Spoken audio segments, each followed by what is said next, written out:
Assalamualaikum warahmatullahi wabarakatuh. Perkenalkan, saya Diana Juliantri Namada dengan NIM 2420 dari MJ 401. Pada kesempatan ini, saya akan membahas mengenai strategi yang perlu dilakukan pemerintah Indonesia agar dapat terhindar dari kondisi middle income trap, khususnya dari aspek kebijakan fiskal, kebijakan moneter, dan kebijakan utang luar negeri. Apa itu middle income trap? Sebelum membahas strategi yang harus dilakukan pemerintah, terlebih dahulu kita perlu memahami apa yang dimaksud dengan middle income trap. Middle income trap merupakan kondisi ketika suatu negara telah berhasil mencapai tingkat pendapatan menengah, namun mengalami kesulitan untuk naik menjadi negara maju. Akibatnya, pertumbuhan ekonomi negara tersebut cenderung melambat dan stagnan dalam jangka waktu yang panjang.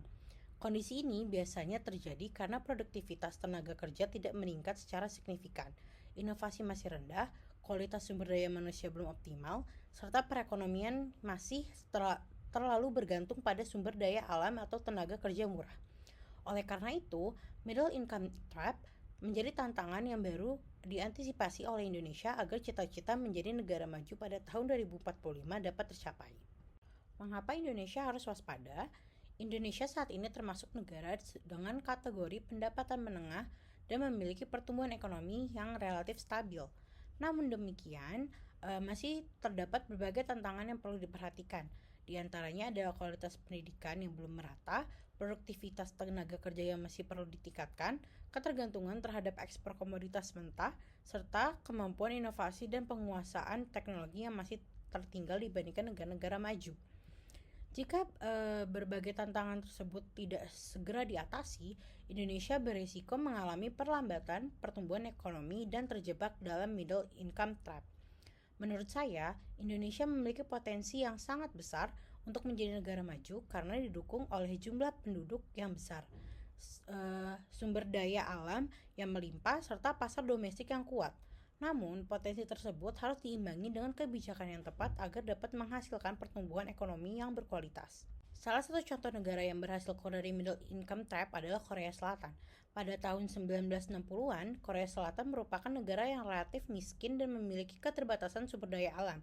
Namun, pemerintah Korea Selatan melakukan investasi besar-besaran pada sektor pendidikan, pengembangan industri manufaktur, teknologi, serta peningkatan kualitas sumber daya manusia. Selain itu, pemerintah juga mendorong kegiatan ekspor dan inovasi sehingga mampu menciptakan industri yang memiliki daya saing global.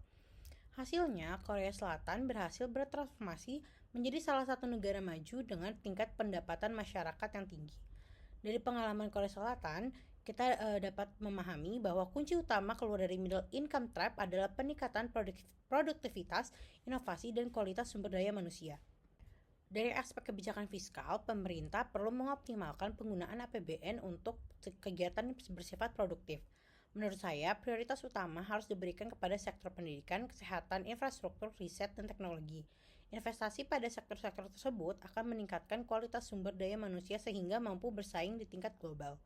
Selain itu, pemerintah juga perlu memperkuat program hilirisasi industri selama di Indonesia masih banyak mengekspor bahan mentah dengan nilai tambah yang rendah. Melalui hilirisasi, bahan mentah dapat diolah terlebih dahulu dalam negeri sehingga menghasilkan nilai ekonomi yang lebih besar. Dengan kebijakan fiskal yang tepat, produktivitas nasional dapat meningkat dan pertumbuhan ekonomi menjadi lebih berkelanjutan. Selain meningkatkan kualitas belanja negara, pemerintah juga perlu memperkuat penerimaan negara melalui reformasi perpajakan. Reformasi perpajakan dapat dilakukan dengan memperluas basis pajak, meningkatkan kepatuhan wajib pajak, serta memanfaatkan teknologi digital untuk meningkatkan efisiensi sistem perpajakan. Menurut saya, penerimaan pajak yang kuat sangat penting karena dapat mengurangi ketergantungan pemerintah terhadap utang dalam membiayai pembangunan. Dengan demikian, negara memiliki ruang fiskal yang lebih besar untuk mendukung pembangunan jangka panjang. Selanjutnya adalah kebijakan moneter yang dijalankan oleh Bank Indonesia. Kebijakan moneter memiliki tujuan utama untuk menjaga stabilitas ekonomi melalui pengendalian inflasi, stabilitas nilai tukar rupiah, dan stabilitas nilai keuangan. Inflasi juga yang terlalu tinggi dapat menurunkan daya beli masyarakat dan mengurangi minat investasi. Sebaliknya, inflasi yang terkendali dapat menciptakan kepastian bagi dunia usaha dan investor. Selain itu, Bank Indonesia juga perlu menjaga kestabilan nilai tukar rupiah agar tidak terlalu berfluktuasi. Nilai tukar yang stabil akan meningkatkan kepercayaan investor serta mendukung aktivitas perdagangan internasional. Menurut saya, stabilitas ekonomi merupakan fondasi penting untuk menciptakan pertumbuhan ekonomi yang berkelanjutan. Aspek berikutnya adalah pengelolaan utang di luar negeri. Pada dasarnya, utang bukanlah sesuatu yang buruk selama digunakan secara produktif dan mampu menghasilkan manfaat ekonomi di masa depan. Pemerintah perlu memastikan bahwa utang digunakan untuk membiayai proyek-proyek strategis seperti pembangunan infrastruktur, pendidikan, teknologi, energi terbarukan, dan sektor produktif lainnya.